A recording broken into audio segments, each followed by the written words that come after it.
கிறிஸ்துவுக்குள் பிரியமானவர்களே, கர்த்தராகிய இயேசு கிறிஸ்து நாமத்தில் உங்களுக்கு வாழ்த்தில் தெரிவித்துக் கொள்கிறேன். இந்த புதிய நாளிலும் அப்பா உங்களை புதிய நன்மையினாலும் புதிய கிருபைகள்னாலும் உங்கள் ஒவ்வொருவரையும் ஆசீர்வதிப்பாராக. இன்றைய தினத்திலும் அப்பா உங்களோடு கூட பேச போகிற வார்த்தை சங்கீதம் 3ஆம் அதிகாரம் 8வது வசனம். Psalms 3rd chapter verse 8. ரட்சிப்பு கர்த்தருடையது, தேவரீருடைய ஆசீர்வாதம் உம்முடைய ஜனத்தின் மேல் இருப்பதாக. இந்த காலை நேரத்துல அப்பா உங்களோடு கூட சொல்றாங்க, ரட்சிப்பு கர்த்தருடையது. இந்த ரட்சிப்பை யாரும் காசு கொடுத்தோ, தங்கத்தை கொடுத்தோ, லேண்ட கொடுத்தோ, எதை கொடுத்தோ வாங்கவே முடியாது. இந்த ரட்சிப்பை கொடுக்கறது யாரு? கர்த்தர். அப்பதான் ரட்சிப்பு கொடுக்கறாங்க. அந்த ரட்சிப்பு வந்ததுக்கு அப்புறமா தான் தேவரீருடைய ஆசீர்வாதம் உம்முடைய ஜனத்தின் மேல் இருக்கும். அப்போ முதல்ல என்ன வேணும்? ரட்சிப்பு வேணும். இந்த ரட்சிப்பு ஏற்கனவே சொன்னது போல காசுனாலேயோ, தங்கத்தினாலேயோ, வெள்ளினாலேயோ, ஏதாவது சீட்டு கொடுக்கறதுனாலயோ, எது கொடுக்கறதுனாலயோ வராது. ரட்சிப்பை கொடுக்கறது யாரு? கர்த்தர். ஏசாயா 59ஆம் அதிகாரம் 1-2 வசனத்துல, ஐசாயா 59 chapter verse 1 and 2. இதோ ரட்சிக்க கூடாதபடிக்கு கர்த்தருடைய கை குறுகி போவது இல்லை, கேட்க கூடாதபடி அவருடைய செவி மந்தமாகவும் இல்லை. அப்பா எல்லாரையும் ரட்சிக்க விரும்புறாங்க. யாரும் நரகத்துக்கு போக வேண்டும் என்பது தேவனுடைய சித்தம் அல்ல. இன்னைக்கு அநேக பிரச்சனைகள், போராட்டங்கள், வியாதிகள், வறுமைகள், அநேக காரியங்களை மாட்டிக்கொண்டிருக்கிறாங்க. ஏசப்பா தான் ரட்சகர். எல்லாவரையும் ரட்சித்து அந்த உளையான சேற்றிலிருந்து தூக்கி ராஜாக்களோடும் பிரபுக்களோடும் உட்கார பண்ணுகிற தேவனாக இருக்கிறார். அவர் தான் சொல்றார், என்னுடைய கரம் குறுகி போவதில்லை. அப்ப என்ன பிரச்சனை? 2ஆம் வசனம் பாருங்க, verse 2. உங்கள் அக்கிரமங்களே உங்களுக்கும் உங்கள் தேவனுக்கும் நடுவாக பிரிவினை உண்டாக்குறது. எது பிரிவினை உண்டாக்குகிறது? நாம் செய்கிற அக்கிரமம். கிரமமான காரியத்தை விட்டு அக்கிரமமான காரியத்தை செய்யும் பொழுது தேவனால் என்ன பண்ண முடியல? ரட்சிக்க முடியல. அடுத்து பாருங்க, உங்கள் பாவங்களே அவர் உங்களுக்கு செவி கொடாதபடிக்கு அவருடைய முகத்தை உங்களுக்கு மறைக்கிறது. அப்ப நம்மளுடைய அக்கிரமம், நம்மளுடைய பாவம், இதெல்லாம் தான் அப்பா ரட்சிக்க கூடாதபடி தடையாக பழைய ஏற்பாடுல இருந்துச்சு. அதனாலதான் அப்பா பார்த்தாங்க, என் பிள்ளைகள் இப்படி இருக்கக்கூடாது, என் பிள்ளைகள் என்னோடு கூட தான் இருக்கணும் அப்படின்ற அந்த ஒரே காரணத்துக்காக இந்த பூமிக்கு வந்தாங்க. இந்த பூமியில என் பிள்ளைகள் அநேக கட்டுகள்ல, பிசாசோட பிடியில, வியாபாரம் நல்லா இல்லாதபடி இருக்கிற பிசாசோட பிடியில, வியாதி, வறுமை என்ற பிசாசு பிடியில, அநேக காரியத்துல சிக்கி கொண்டு இருக்கிறாங்க. அதை எல்லாவற்றையும் என் பிள்ளைகள் விடுதலையாக்கப்பட்டு ஆசீர்வாதமாக, செழிப்பாக, சமாதானமாக, சந்தோஷமா இருக்கணும்னு தான் அப்பாவுடைய விருப்பம். அதுக்காக தான் இயேசப்பா இந்த பூமிக்கு வந்தாங்க. ரோமர் 10ஆம் அதிகாரம் 13ஆம் வசனம். Romans 10th chapter verse 13. ஆதலால் கர்த்தருடைய நாமத்தை தொழுது கொள்ளுகிற எவனும் ரட்சிக்கப்படுவான். அப்பாவோட நாமத்தை தொழுது கொள்ளுகிற எல்லாரும் ரட்சிக்கப்படுவார்கள். இவங்க தான் ரட்சிக்கப்படுவாங்க, அவங்க தான் ரட்சிக்கப்படுவான்னு கிடையாது. அப்பாவுடைய நாமத்தை தொழுது கொள்ளுகிற எல்லோரும் ரட்சிக்கப்படுவார்கள். எபேசியர்ல 2ஆம் அதிகாரம் 7, 8, 9 வசனங்கள். எபிசியன்ஸ் 2nd chapter verse 7 to 9. கிறிஸ்து இயேசுவுக்குள் நம்மை அவரோடு கூட எழுப்பினார். அல்லேலூயா. கிறிஸ்து இயேசுவுக்குள் ஏற்கனவே உங்களுக்கு சொல்லி கொடுத்திருப்பேன். கிறிஸ்து இயேசுவுக்குள், கர்த்தராகிய இயேசு கிறிஸ்துன்னு தான் வரணும். இங்க கிறிஸ்து இயேசுவுக்குள் அப்படின்னு வருது. அப்படின்னா அதுக்கு என்ன அர்த்தம்னு ஏற்கனவே சொல்லி கொடுத்திருப்பேன். இருந்தாலும் உங்களுக்கு நினைப்பூட்டும்படியாக சொல்லுகிறேன். 2000 வருஷத்துக்கு முன்பாக வந்த அப்பாவை இயேசு கிறிஸ்துன்னு சொல்லுவாங்க. இந்த உலகம் உண்டாகிறதுக்கு முன்பாகவே இருந்த அப்பாவை கிறிஸ்து இயேசு என்று சொல்லுவாங்க. உலகம் உண்டாகிறதுக்கு முன்பாகவே அப்பா உங்களை பேர் சொல்லி அழைத்து அறிந்திருக்கிறாங்க. உங்க பேர் என்னன்னு அப்பாவுக்கு தெரியும். தாயின் கர்ப்பத்துல உருவாகிறதுக்கு முன்பாகவே அவர் உங்களை அறிந்திருக்கிற தேவன். நீங்க பிறந்ததுக்கு அப்புறம் எப்படி இருக்கணும், எப்படி வாழணும், என்ன ஜாபுக்கு போகணும், எப்படி மறிக்கணும்னு வரைக்கும் அப்பாவுக்கு தெரியும். அப்பாவுக்கு எல்லாம் தெரியும்.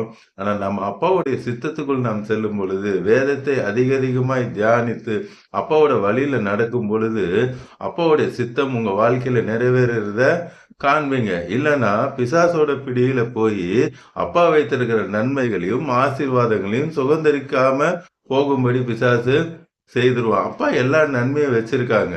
அதை பெற்றுக்கொள்ளணும்னா அப்பாவுடைய வழியில நம்ம நடக்கணும். வேதத்தை அதிகமா படிக்கணும். ஜெபம் அதிகமா பண்ணணும். இங்க கிறிஸ்து இயேசுக்குள் நம்மை அவரோடு கூட எழுப்பினார். 2000 வருஷத்துக்கு முன்பாக இல்ல, உலகம் உண்டாகிறதுக்கு முன்பாகவே நம்மை அவரோடு கூட எழுப்ப வேண்டும் என்று சொல்லி அன்றைக்கே தீர்மானம் பண்ணிட்டாங்க. உன்னதங்களிலே அவரோடு கூட உட்காரவும் செய்தார். எவ்வளவு தீர்க்க தரிசனமாக அப்பா சொல்றாங்க பாருங்க. அப்பயே அவரோடு கூட உட்காரவும் செய்தார். அடுத்து பாருங்க, கிருபையினாலே விசுவாசத்தை கொண்டு ரட்சிக்கப்பட்டீர்கள். எப்படி ரட்சிக்கப்பட்டோம்? கிருபை. ஏசப்பா தான் கிருபை. கிருபையினாலே விசுவாசத்தை கொண்டு. ஏசப்பா வந்தது உண்மை, 33 வருஷம் இருந்தது உண்மை, நமக்காக மரித்து 3வது நாள் உயிரோடு இருந்தது உண்மை. இதை எல்லாவற்றையும் நாம் விசுவாசிக்கும் பொழுதுதான் ரட்சிப்பு வரும். ஆமாப்பா, நீங்க எனக்காக தான் மரிச்சீங்க, எனக்காக தான் உயிரோடு எழுந்தீங்கன்னு சொல்லி விசுவாசிக்கும் பொழுது உங்களுக்கு ரட்சிப்பு வரும். அதுதான் விசுவாசம் ரொம்ப முக்கியம். இது உங்களால் உண்டானதல்ல, இது தேவனுடைய ஈவு, கிஃப்ட். அதுதான் நான் ஏற்கனவே சொன்னேன். இதை காசு கொடுத்தோ, வெள்ளியை கொடுத்தோ, பொண்ணு கொடுத்தோ, ஏதோ சீட்டு கொடுத்தோ, எதை கொடுத்தோ வாங்கவே முடியாது. சிலர் நினைக்கிறாங்க நான் தான தர்மம் பண்ணதுனால நடக்கும். அதெல்லாம் ஒண்ணுமே கிடையாது. தான தர்மம் பண்ணாலும் சரி, எது பண்ணாலும் சரி, அதெல்லாம் பண்ணணும். ஆனா அது நிமித்தம் ரட்சிப்பு கிடைக்குன்னா கிடைக்காது. ஏசப்பா சொல்லியிருக்காங்க, நானே வழியும் சத்தியமும் ஜீவனுமா இருக்கிறேன். அவர் தான் வழி, அவர் தான் சத்தியம், அவரே ஜீவனுமாக இருக்கிறார். அவர் தான் வழி. பரலோகத்துக்கு, மோட்சத்துக்கு, சொர்க்கத்துக்கு இயேசுவை தவிர வேற வழி இல்லை. அடுத்த வசனம் பாருங்க, ஒருவரும் பெருமை பாராட்டாதபடிக்கு இது கிரியைகளினால் உண்டானதல்ல. திருப்பி அதான் சொல்றாங்க, இது கிரியையினால் நடக்கிறதல்ல. இந்த ரட்சிப்பு கிரியையினால் நடக்கிறதே அல்ல. அதுதான் நான் சொன்னது போலவே, நான் நல்லது செஞ்சுட்டேன், தான தர்மம் செஞ்சுட்டேன் அப்படிலாம் செய்யறதுனால கிரியையினால வராது. இது சுத்த கிருபை, அவருடைய கிஃப்ட். உண்மையாக உள்ளத்தின் ஆழத்திலிருந்து, ஆமாப்பா நீங்க எனக்காக தான் மரிச்சீங்க, நான் விசுவாசிக்கிறேன், என் பாவத்தெல்லாம் மன்னிங்க, பாவத்தெல்லாம் நீங்க கல்வாரி சிலுவையில ஏற்றுக்கொள்ளுங்க, உங்க ரத்தத்தால கழுவி என்னை சுத்திகரிங்கன்னு சொல்லி உள்ளத்தின் ஆழத்திலிருந்து உண்மையாய் கேட்போமானால் அவர் ரட்சிக்க வல்லமையுடைய தேவனா இருக்கிறார். ரட்சிக்க கூடாதபடி அவருடைய கை குறுகி போவது இல்லை. கடைசியா ஒரு வசனம் பார்க்கலாம். அப்போஸ்தலர் 16ஆம் அதிகாரம் 31 முதல் 33. Acts chapter 16 verse 31 to 33. அதற்கு அவர்கள், கர்த்தராகிய இயேசு கிறிஸ்துவை விசுவாசி, அப்பொழுது நீயும் உன் வீட்டாரும் ரட்சிக்கப்படுவீர்கள். இந்த காலை நேரத்துல பார்த்து கொண்டிருக்கிற உங்க எல்லாரையும் பார்த்து அப்பா சொல்றாங்க, நீங்க விசுவாசிங்க. அப்பாவை முதல்ல நீங்க விசுவாசிங்க. உங்கள் நிமித்தம் உங்கள் குடும்பம் ரட்சிக்கப்படும். சர்ச்சைக்கு போற குடும்பம் தான், ஆனா பிள்ளைகள் பைபிள் படிக்கலன்ட்டு வேதனையோடு இருக்கிறீங்க. பிள்ளைங்க சர்ச்சைக்கு போறாங்க, பெற்றோர்கள் பைபிள் படிக்கல, ஜெபம் பண்ணலன்னு சொல்லி இருக்கிறாங்க, குடும்ப ஜெபம் பண்றது இல்லைன்னு இருக்கிறாங்க. இப்படி அநேக காரியங்கள் உண்டு. அப்பா சொல்றாங்க, முதல்ல நீங்க விசுவாசிங்க, கர்த்தருக்குள்ள நீங்க வைராக்கியமா எழுமுங்க, உங்கள் நிமித்தம் உங்கள் குடும்பம் ரட்சிக்கப்படுங்க. பாருங்க, அந்த சிறைச்சாலை தலைவனுக்கு ஏசப்பா எவ்வளவு பெரிய அற்புதம் செய்தாங்கன்னு. அவனுக்கும் அவன் வீட்டில் இருந்த யாவரும் கர்த்தருடைய வசனத்தை போதித்தார்கள். அப்பாவோட வார்த்தையை அங்க பவுல் சொல்லுகிறார். அந்த வார்த்தையை கேட்க கேட்கதான் ரட்சிப்பு வரும். இன்னைக்கு அநேகர் வார்த்தையை கேட்கறது இல்ல, பாட்டு அதிகமா கேட்கறாங்க. பாட்டு கேட்கறது நல்லது, அப்பாவுக்கு ஆராதனை பிடிக்கும், அதுலயே போயிடக்கூடாது. நான் ஏற்கனவே சொல்லியிருப்பேன், உங்க வீட்டுல சிடி கேசட் அதிகமா இருக்கா, மெசேஜ் கேசட் அதிகமா இருக்கான்னு கேட்டிருப்பேன். மெசேஜ் கேசட் ஒரு கேசட் அதிகமா இருந்தாலும் கர்த்தர் உங்களை அபிரிதமாக ஆசீர்வதிப்பார். வார்த்தை தான் முக்கியம். அப்பா சகல பிரஸ்தாபத்தை பார்க்கலும் வார்த்தையை மையமைப்படுத்துகிறார். அநேக அப்பாவோட வார்த்தையை கேளுங்க, அதுவும் நல்ல வார்த்தைகளை. அதுக்குன்னு கண்ட வார்த்தைகள் எல்லாம் கேட்க கூடாது. பக்தி விருத்திக்கு உண்டான நல்ல வார்த்தைகளை கேளுங்க. அப்பா அந்த வார்த்தைகள் மூலமா உங்களுக்கு அற்புதம் செய்வாங்க. இங்க பவுல் பாருங்க, அந்த சிறைச்சாலை தலைவன் அன்று அரெஸ்ட் பண்ணி வச்சிருக்காங்க. அப்பாவுடைய வார்த்தையை சொன்னது நிமித்தம் அவன் போதித்தார்கள். பாருங்க அடுத்த வசனம், மேலும் ராத்திரிலே அந்நேரத்திலே தானே, அந்த நடுராத்திரிலே அந்த நேரத்தில் தானே அவன் அவர்களை அழைத்து கொண்டு போய் அவர்களுடைய காயங்களை கழுவினான். பாருங்க, எந்த சிறைச்சாலை தலைவனை பாதுகாப்பு வச்சாங்களோ அதே சிறைச்சாலை தலைவன் அவங்க அடிபட்ட அந்த காயத்தெல்லாம் கழுவுறாங்க. கர்த்தருடைய வார்த்தை கிரியை செய்யும். அடுத்து அது மாத்திரமல்ல, இதுக்கப்புறம் தான் பெரிய விஷயமே இருக்கு. அவனும் அவனுடையவர்கள் அனைவரும் உடனே ஞானஸ்தானம் பெற்றார்கள். அல்லேலூயா. அவனும் அவனோடு கூட இருந்த யாவரும் ஞானஸ்தானம் பெற்றார்கள். அப்பாவோட வார்த்தையை கேட்க கேட்க தான் ரட்சிப்பு வரும். இன்று பார்த்து கொண்டிருக்கிற கோடிக்கணக்கான அவருடைய பிள்ளைகள் அப்பா சொல்றாங்க, உங்களுக்கு மாத்திரம் இல்ல, உங்க மூலமா உங்க குடும்பத்திற்கே அப்பா ரட்சிப்பை தரப்போகிறார். இப்பொழுதும் கண்களை மூடி கல்வாரி சிலுவையை பார்க்கலாமா? அன்பின் பரலோக தகப்பனே, இப்பொழுதும் உடைய பிள்ளைகளோடு கூட பேசுனீங்கப்பா. ரட்சிப்பு கர்த்தருடையது. இப்பொழுதும் பார்த்து கொண்டிருக்கிற கோடிக்கணக்கான உடைய பிள்ளைகள் இன்னும் யாரெல்லாம் ரட்சிக்கப்படாம இருக்காங்களோ அவங்கெல்லாம் உள்ளத்தின் ஆழத்திலிருந்து கேட்கறாங்கப்பா. என் பாவத்தை மன்னிங்க, என் அக்கிரமத்தை மன்னிங்க, உங்க ரத்தத்தால கழுவுங்க. நான் விசுவாசிக்கிறேன்ப்பா, எனக்காக தான் மரித்தீங்க, என் பாவத்துக்காக தான் மரித்தீங்க, 3வது நாள் உயிரோடு எழுந்தீங்க, இப்பொழுதும் என்னோடு கூட இருக்கிறீங்க, நான் விசுவாசிக்கிறேன்ப்பான்னு உள்ளத்தின் ஆழத்திலிருந்து உங்களுடைய பிள்ளைகள் சொல்லுறாங்கப்பா. இப்பொழுதே யார் யாரெல்லாம் உள்ளத்தின் ஆழத்திலிருந்து இப்போ சொல்லிட்டு இருக்காங்களோ அவங்க எல்லாருடைய இருதயத்துக்குள்ளும் இப்பொழுது நீர் வருகிறதுக்காக நன்றி. இப்பொழுதே அவங்க குடும்பத்துல சமாதானம், சந்தோஷம் உண்டாகிறதுக்காக நன்றி. இந்த நொடியே நீர் அற்புதத்தை செய்கிறீரப்பா. அவங்க வாழ்க்கையில என்னென்ன தடைகள் இருந்ததோ, என்னென்ன போராட்டங்கள் இருந்ததோ, எந்தெந்த எல்லைகள்ல பிசாசோட பிடி இருந்ததோ, இப்பொழுது அந்த பிசாசோடைய பிடி தகர்க்கப்பட்டு போகிறதுக்காக நன்றி. இன்றைக்கு ஏசப்பா பார்த்து கொண்டிருக்கிற எல்லாருக்கும் அற்புதம் செஞ்சுட்டு இருக்காங்க. நான் ஊழியம் செய்யறேன், எனக்கு ஆத்துமாவே வரலன்னு சொல்லி வேதனையோடு கூட பார்த்து கொண்டு இருக்கிறீங்க. அப்பா உங்க ஊழியத்தை கனப்படுத்துகிறார்.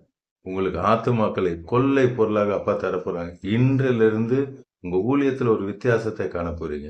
உங்களை ஊழியத்துல யாரெல்லாம் ஏளனமாய் பார்த்தாங்களோ அவங்களுக்கு முன்பாக அப்பா உங்களை உயர்த்த போகிறார். உங்களை ராஜாக்களோடும் பிரபுக்களோடும் உட்கார பண்ண போகிறார். கடன் பிரச்சனையோடு அழுது கொண்டு பார்த்து கொண்டு இருக்கிறீங்க. அப்போ உங்களுக்கு இப்போது அற்புதத்தை செய்து கொண்டிருக்கிறார்.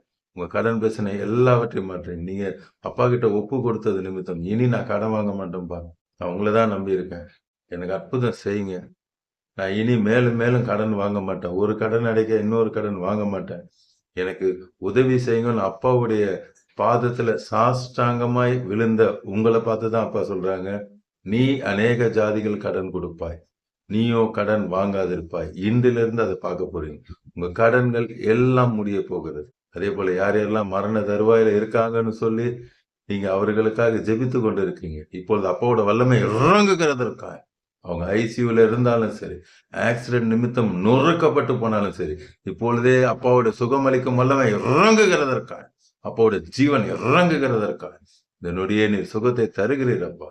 வீடு இல்லாதவர்களுக்கு ஒரு சொந்த வீட்டை தருகிறீர். குழந்தை இல்லாதவர்களுக்கு குழந்தை பாக்கியத்தை தருகிறீர். பிரெக்னெண்டா இருக்கவங்களுக்கு சேஃப் டெலிவரி தருகிறீர். பிள்ளைகள் படிப்பு காரியத்தில் ஆசீர்வதித்து நல்ல ஸ்கூல், நல்ல காலேஜில் அவங்க விரும்புகிற கோர்ஸ் கிடைக்க நீங்க கிருபை செய்கிறதுக்காக நன்றி. பார்த்து கொண்டிருக்கிற கோடிக்கணக்கான பிள்ளைகளை ரட்சித்து ஆசீர்வதித்து இந்த நாள் முழுவதும் உடைய கரம் அவளோடு கூட இருந்து நீரே வழி நடத்த போகிறதுக்காக நன்றி. இயேசு நாமத்தில் ஜெபிக்கிறேன் நல்ல பிதாவே, ஆமென் ஆமென். தொடர்ந்து பாருங்க, அப்போட வார்த்தையை கேளுங்க, அநேகருக்கு ஷேர் பண்ணுங்க. எல்லோரும் ரட்சிக்கப்படட்டும், ஆசீர்வதிக்கப்படட்டும். உங்களுக்கு பிரேயர் பாயிண்ட் இருந்தா கமெண்ட்ஸ்ல போடுங்க, உங்களுக்காக ஜெபிப்பேன். கர்த்தர் பெரிய காரியங்களை செய்வாங்க. அதே கமெண்ட்ஸ்ல எனக்கு ஏசப்பா அற்புதம் செஞ்சுட்டாங்கன்னு சொல்லி அப்போட நாமத்தை நீங்க மகிமைப்படுத்துவீங்க. God bless you all. Praise the Lord.